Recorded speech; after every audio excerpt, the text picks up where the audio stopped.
Goeiedag, het is reg so 'n voorreg om saam met jou weer vandag te mag kuier. Dankie vir elkeen wat inskakel, dankie vir elkeen wat hierdie video met ander mense deel. Namens die beleefspan, ons waardeer dit.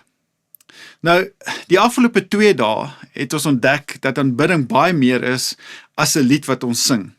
Want ek dink dit is so, as die meeste van ons dink aan hierdie konsep van aanbidding, dan dink ons aan iets wat ons doen op 'n Sondagoggend, 'n liedjie wat ons sing. Maar aanbidding is 'n lewe wat antwoord op God se liefde. En ons het ook gesien dat hoe beter ons God leer ken, hoe natuurliker word daardie antwoord. Maar hoe lyk dit op 'n gewone Woensdag? Ek dink een van die duidelikste antwoorde is, ons vertrou vir die Here. Nou, vertroue klink eenvoudig, totdat die lewe moeilik raak. Dit is maklik om te sê, God is goed, wanneer alles uitwerk en jou bankrekening vol is. Maar wat van wanneer die dokter jou bel met slegte nuus? Wanneer jy nie weet waar die volgende inkomste vandaan gaan kom vir jou nie. En wanneer jy bid, en God is doodstil. Dit is juis in daardie oomblikke dat vertroue aanbidding word.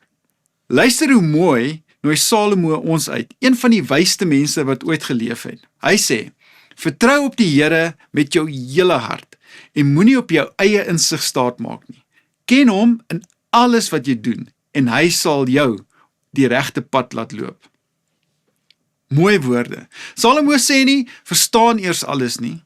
Hy sê, vertrou op die Here met jou hele hart.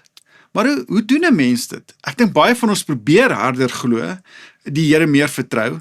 Ons dink, as ons net genoeg geloof kan by mekaar skraap, dan sal God uiteindelik iets doen. Nou, dan vertrou ons hom. Maar ek is nie oortuig dit is hoe vertroue werk nie. Bly net vir 'n oomblik by hierdie gedagte. Vertroue word nie gekweek deur harde te probeer glo nie. Vertroue word gekweek deur God beter te leer ken. Dink aan enige goeie vriendskap. Jy vertrou nie iemand omdat jy besluit het om dit te doen nie. Jy vertrou iemand omdat jy hom of haar oor 'n tyd leer ken het en hulle karakter raak sien. Jy sien sy is betroubaar. Jy beleef dat hy sy woord hou. Sien, vertroue groei in verhouding. En nêrens leer ons God beter ken as in Jesus nie. Wanneer ons Jesus sien, sien ons God raak. Ons sien sy deernis vir gebrokenes. Ons sien sy geduld met mense wat twyfel. Sy liefde vir die wat voel, hulle behoort nêrens nie. En uiteindelik sien ons hom aan die kruis. En daar aan die kruis openbaar God sy hart vir die wêreld. Daar bewys hy dat sy liefde nie afhanklik is van ons prestasie nie. Daar wys hy dat hy selfs bereid is om homself te gee, om ons naby te bring. Daarom vertrou ons God nie blindelings nie. Ons vertrou hom omdat ons gesien het, ons kan hom vertrou. Hy het sy hart aan ons kom openbaar. Hoe meer ons hom leer ken, hoe makliker word dit om ons lewe in sy hande te plaas. Nou, dit beteken nie ons vra gaan verdwyn nie, en dit beteken nie ons sal altyd verstaan wat aangaan nie. Maar ons weet wie saam met ons stap, en dit verander alles.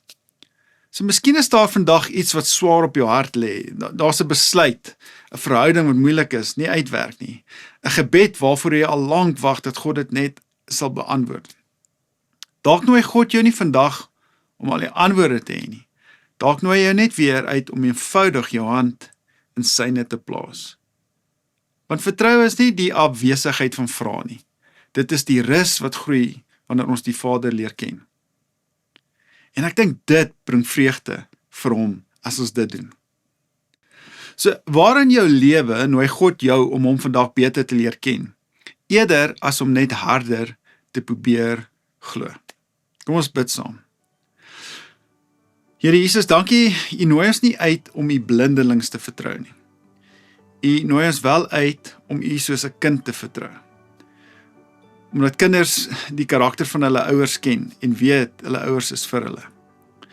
So vir elkeen wat vandag in 'n moeilike situasie is en dit voel eintlik ons wil dinge in ons eie hande terugneem. Mag ons vandag hierdie uitnodiging hoor van U. Ons kan U vertrou omdat U aan ons kom wys het wie U is, wie U karakter is. En U is regtig goed en U is aan ons kant. En ons is dankbaar daarvoor. In Jesus se wonderlike naam. Amen.